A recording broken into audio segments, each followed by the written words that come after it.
परम पिता परमात्मा और उनकी सभी पवित्र आत्माओं को नमस्कार।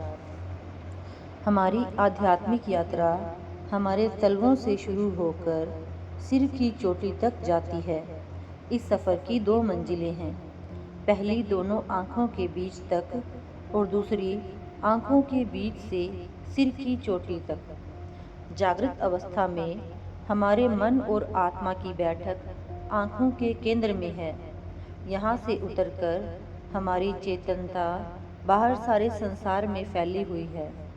आंखें बंद कर लेने पर भी हम इस केंद्र पर नहीं रहते, क्योंकि हम कभी भी स्थिर नहीं रहते।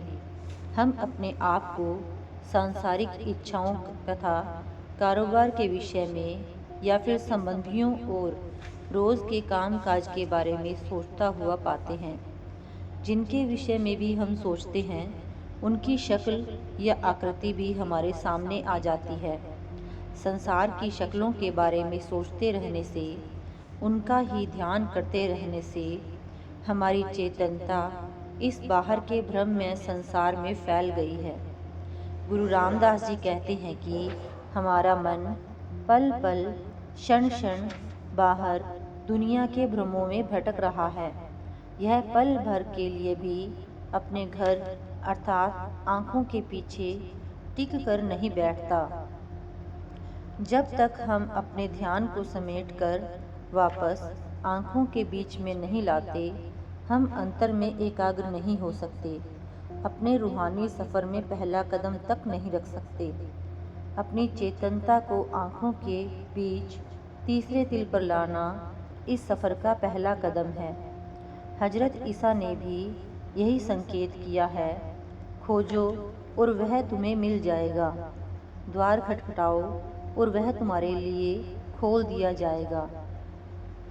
परमात्मा हमारे अंदर है। हमारी सूरत इस बाहरी संसार में भटक रही है। घर के दरवाजे को हमें बाहर से खटखटाना होगा ताकि हमें अपने घर के अंदर ले जाने वाला दरवाज़ा खुल सके।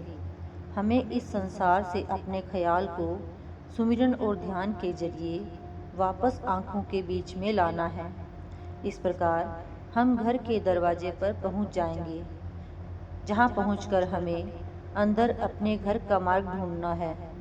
एक बार उस मार्ग पर आ जाने पर हम आखिर उस परमात्मा को पा लेंगे। हम उस एक में लीन हो जाएंगे जिसे हम इतनी बेचैनी से ढूंढ रहे थे। गुरु अमरदास जी फरमाते हैं कि हम शरीर रूपी नगर के अंदर शब्द या नाम को खोज कर ही परमात्मा से मिलाप कर सकते हैं। आँखों के इस केंद्र को, जहाँ हम नाम या धुन के संपर्क में आते हैं, संतों ने 10वां दरवाज़ा, 10वीं गली और 10वां भी कहा है। गुरु अमरदास जी कहते हैं कि 9 द्वारों के जरिए बाहर की ओर दौड़ रहे मन को खड़ा या स्थिर करके 10वां दरवाज़ा खोलो। इस प्रकार तुम घर के दरवाजे पर पहुंच जाओगे। वहां पहुंचने पर आपको वह अनहद शब्द सुनाई देगा जो अंदर दिन रात गूंज रहा है, धुनकारे दे रहा है। यह शब्द सतगुरु के उपदेश पर चलकर ही सुनाई देता है। Thank you.